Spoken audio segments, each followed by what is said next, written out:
मेधावी जी पंजाब से।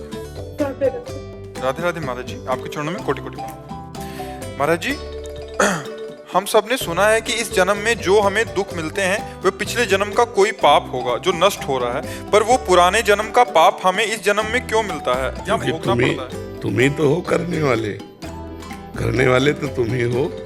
पीछे साल अगर जो अच्छा काम हुआ तो इस साल इनाम उसका मिलेगा तो तुम्ही को तो मिलेगा।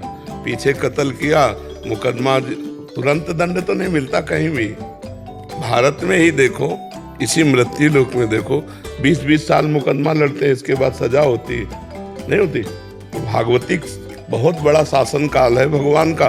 अब कितने जन्मों से हम जो जो करते चले आ रहे उसका हिसाब हम ही को भोगना पड़ेगा, क्योंकि शरीर भले बदल दिए हैं तो हम ही तो भोगना तो पड़ेगा ही।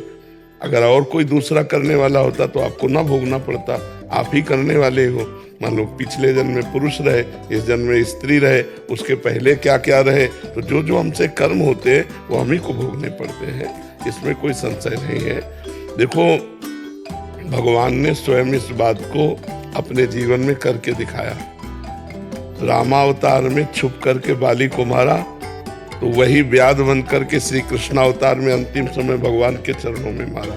तो भगवान ने लीला करके दिखाया कि जो कुछ कर्म किया जाता है उसका फल भोगना ही पड़ता है। रामावतार पिछला जन्म, इस जन्म कृष्णावतार, तो देखो हुआ ना उसमें आकर के। तो हम लोग जीव हैं, जब ईश्वर अवतार लेते हैं तो ऐसी लीला करके दिखाते हैं, तो हमारे द्वारा जो कर्म होता है वो हमें भोगना पड़ता है, चाहे जितने जन्म के बाद मिले वो भोगना पड़ेगा। जैसे भीष्म पितामह जब बाण सैया पे पड़े थे तो भगवान से कहा हमें बहुत कष्ट है, बहुत पीड़ा है। एक कांटा लगे तो कितना कष्ट होता है, फिर बाणों की सैया में। हम 100 जन्म तक देखते हैं कोई पाप नहीं हुआ ऐसा, तो भगवान ने कहा और आगे देखो। मतलब हमारे हजारों जन्मों का हिसाब किताब है जो हमको भोगना पड़ता है। और अवश्य में भोक्तव्यम कृतम कर्म शुभाशुभम, गीता में भगवान ने कहा है। और उसी जन्म में क्यों नहीं मिलता? उचित तो यही है, लेकिन अब कानून है सरकार का, बहुत बड़ी सरकार है, तो उसका हिसाब किताब चलते चलते कई महीना कई वर्ष व्यतीत हो जाता है।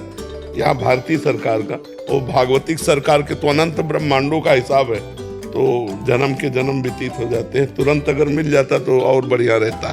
तो फिर जो कष्ट आते हैं वो मतलब सहे कैसे? मतलब पूरे परिवार को वो सहना पड़ता है। हाँ सर, तो वो पूरा संयोग होता है। जैसे किसी बकरे को जिंदा भूनकर खाने में 10 लोग बैठे थे, अब वही बकरा तुम्हारा लड़का बनेगा आके अकेला, और कोई बनेगा माँ बाप, कोई बनेगा बहन, कोई बनेगा परिवार, कोई बनेगा रिश्तेदार, कोई नातेदार, और ऐसा कर्म करेगा सबके डंडे चलेंगे, सबको जलना पड़ेगा, सबको रोना पड़ेगा। नाम जब भी करते फिर भी वो चीज सहन नहीं होती है। नहीं, अभी उस कोटि का नाम जप नहीं करते, नहीं ऐसी कोई बात ही नहीं है जो सहन न की जा सके नाम जप के द्वारा। बहुत कष्ट होता है। हाँ, अब भोगना तो पड़ेगा ही, अवश्य में भोक्तव्यम। अब कष्ट तो देखो, तुम कितना भजन करती हो हमें पता नहीं, लेकिन हम कितना भजन करते हैं इतना हमें तो पता है ना। हमारी दोनों किडनी फेल है, तो भोगना तो पड़ेगा, पर हम रो के नहीं भोग रहे, हम हंस के भोग रहे हैं, क्योंकि हमारे द्वारा किया हुआ कोई कर्म है उसका फल आया है। भगवान का भजन करते हुए मुस्कुरा के भोग रहे। अब तुम कमजोर हो तो रो के भोग रहे हो। कमजोर मत बनो, बलवान बनो, नाम जप करो, प्रसन्न रहो, अब अच्छे आचरण करो। अब बुरे आचरण न बने तो पीछे की खेती है हम खा लेते हैं, आगे की खेती हमारी बहुत बढ़िया रहेगी। देखो कैसे कैसे लोग पापाचरण करते हैं। लगता है कि भगवान बहुत हमें दंड दे।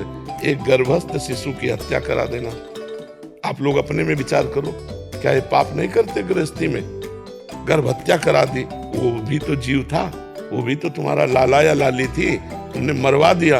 अब उसका जब कर्म परिणाम आएगा, ऐसे कितने पाप है कि आप लोग करते हैं जिनको पता ही नहीं कि हम पाप कर रहे हैं। कोई माता को दुख होता है, अगर उसका बच्चा आंगन में खेलता हो, कोई एक चाटा मार दे तो टूट पड़ेगी, और अपने गर्भस्थ गर्भ रूपी आंगन में बच्चे को वो स्वयं नष्ट करवा रही। अब बताओ, क्या ये भ्रूण हत्या, गर्भ हत्या पाप नहीं है?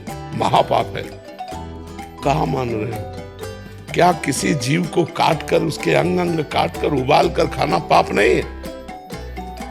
क्या अंडे में बच्चा नहीं पैदा होता? ये खा रहे हैं, वो खा रहे हैं, बनवा, तो ये सब का पाप का जो परिणाम आएगा तो रोना तो पड़ेगा ही, भोगना तो पड़ेगा।